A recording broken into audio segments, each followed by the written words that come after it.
কখন আসবেন ভদ্রলোক? এসে পড়বেন, দেরি হবে না। রাস্তা থেকে আমায় ফোনও করেছিলেন, বোধহয় জ্যামে আটকে পড়েছেন আর কি। ও, আমি কি তাহলে আমার ঘরে? হ্যাঁ বেশ তো, তুমি ঘরেই থাকো। উনি এলে না হয় আমি ওনাকে তোমার ঘরেই নিয়ে যাব।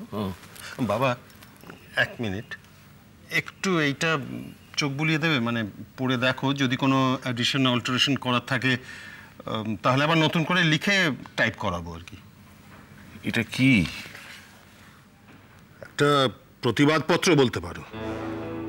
একটা গণমাধ্যম রবীন্দ্রনাথকে এক্সপেরিমেন্টের গিনিপিগ বানিয়ে সস্তা বাহবা কুড়োবে, আর আমরা কোনো প্রতিবাদ করব না, এটা তো হতে পারে না। কালকের সমস্ত খবর কাগজে এটা প্রকাশিত হবে। তারপর কলকাতা আর আশেপাশের সমস্ত জায়গার বুদ্ধিজীবীরা এবং সাধারণ মানুষের সই এতে থাকবে। সই করাটাই কি প্রতিবাদের একমাত্র ভাষা? এটা একটা প্রতীকী প্রতিবাদ বলতে পারো। এরপরে যে পথে এগোলে কাজ হবে সেই পথেই এগোতে হবে। এই যে আমরা একটা অন্য চ্যানেলে একটা সুস্থ অনুষ্ঠান করব বলে ঠিক করেছি, সেটা কি প্রতিবাদের ভাষা নয়? সে কবে শুটিং হবে, কবে সে অনুষ্ঠান টেলিকাস্ট হবে, তার কি কোনো ঠিক আছে নাকি? তোমার কি মনে হচ্ছে লেখাটা ঠিক আছে? আমি নিশ্চিত নই। তাহলে প্রথম সইটা তুমি করো।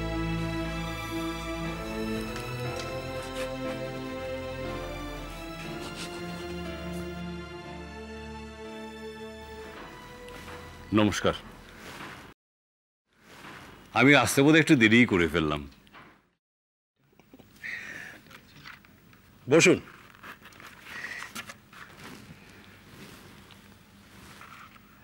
আরে না না, এমন কিছু দেরি হয়নি।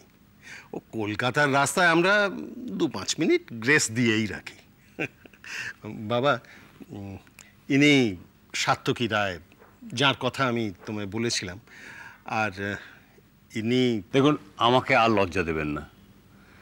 আমি বাইরে থাকি ঠিকই, কিন্তু ওনাকে চিনতে পারবো না এরকম প্রবাসী কিন্তু আমি নই। এ পরবাসী রবে কে? নিজের ঘরটাও মাঝে মধ্যে মানুষের কাছে পরবাস হয়ে যায়, তখন প্রবাস থেকে ঘরে ফেরার রাস্তাটা সবসময় খুঁজে পাওয়া যায় না। আসলে কি জানেন, ওই শহর টিভিতে ওই প্রোমোটা দেখার পর থেকেই বাবার মনটা... না না নিখিল, উনি বোধহয় ওনার চ্যানেলের অনুষ্ঠানের বিষয়ে আজকে আলোচনা করতে এসেছেন।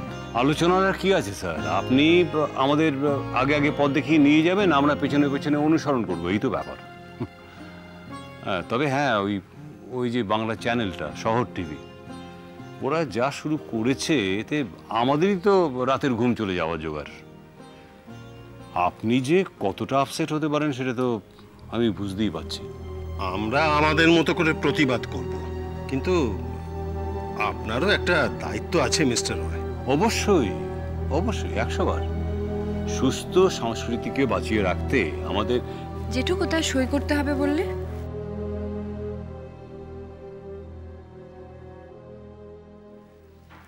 আমি কি পরে আসবো? না না, এসেছিস যখন সইটা করেই দিয়ে যা।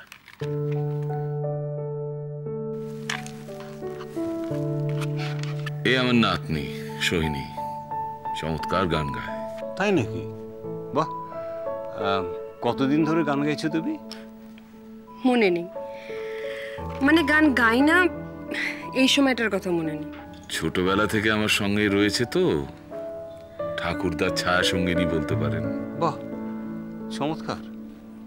আমাদের তো এরকম একজন কি দরকার।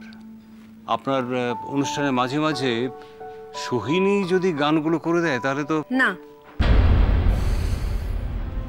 আমি পাবলিকলি পারফর্ম করি না, নিষেধ আছে।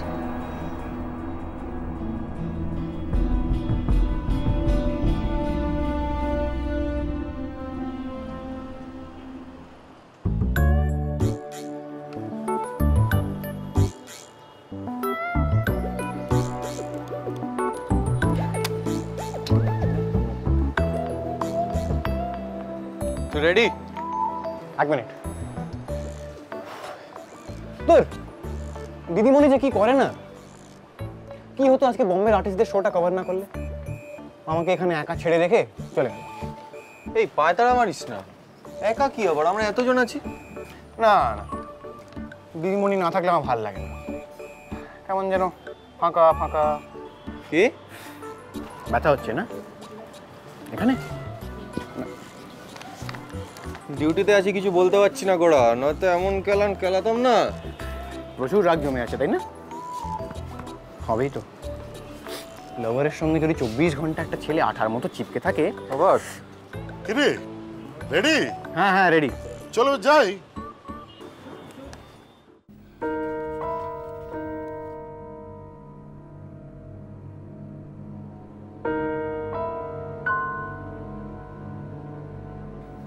আপনাকে একটু আনকমফোর্টেবল লাগছে? হ্যাঁ, মানে এইভাবে স্টুডিওতে এসে কথা বলবো সেটা ভাবিনি তো কখনো। সামনে কোনো শ্রোতা নেই, নিজে নিজে কথা বলছি, অথচ সেটা স্বগতোক্তিও নয়। এই বিষয়টা নিয়ে অভ্যস্ত হতে একটু সময় লাগবে, হয়তো কখনো অভ্যস্ত নাও হতে পারি। প্রথম ওরকম মনে হয় স্যার। আপনি ক্যামেরার দিকে তাকিয়ে কথা বলবেন, মনে করে নেবেন না হয় ক্যামেরাটাই আপনার অডিয়েন্স, তাহলেই আর। এখানেই তো সমস্যা। তোমরা যাকে জেনারেশন গ্যাপ বলো, এটাও তারই একটা দিক। আমরাও যন্ত্রকে সম্ভ্রম করি, সুবিধে নিই, তবে মাঝে মধ্যে তার ছোঁয়াও এড়িয়ে চলি। আর তোমরা যন্ত্রের মাঝখানে যন্ত্রকে নিয়েই বড় হয়েছ, যন্ত্রকে বন্ধু ভাবতে পারো। তাই তোমাদের কাছে ক্যামেরাকে অডিয়েন্স ভাবা কোনো অসুবিধের কিছু নয়। ওসব কোনো ব্যাপার নয় বাবা, সবাই পারছে আর তুমি পারবে না? ও 2-1 দিনে সব ঠিক হয়ে যাবে। বেশ, বলছো যখন মেনে নিলুম। আমরা তাহলে আজকের বিষয়টাকে নিয়ে একটু আলোচনা করি। প্রসঙ্গটা যখন সিটি অফ টাগোর, আমার মত হচ্ছে আমরা জোড়াসাঁকোর বাড়ি দিয়ে অনুষ্ঠানটা শুরু করব। প্রসঙ্গটা যখন সিটি অফ টাগোর, আমার মত হচ্ছে আমরা জোড়াসাঁকোর বাড়ি দিয়ে অনুষ্ঠানটা শুরু করব। একদম ঠিক। প্রথমেই আপনি জোড়াসাঁকোর ইতিহাস নিয়ে 2-1 কথা বলবেন, তারপরে আমরা দেখব জোড়াসাঁকোর কোর্টইয়ার্ডে কিছু মেয়ে নাচছে। প্রথমেই নাচ? আসলে প্রথম থেকেই দর্শককে আটকে ফেলতে হবে তো।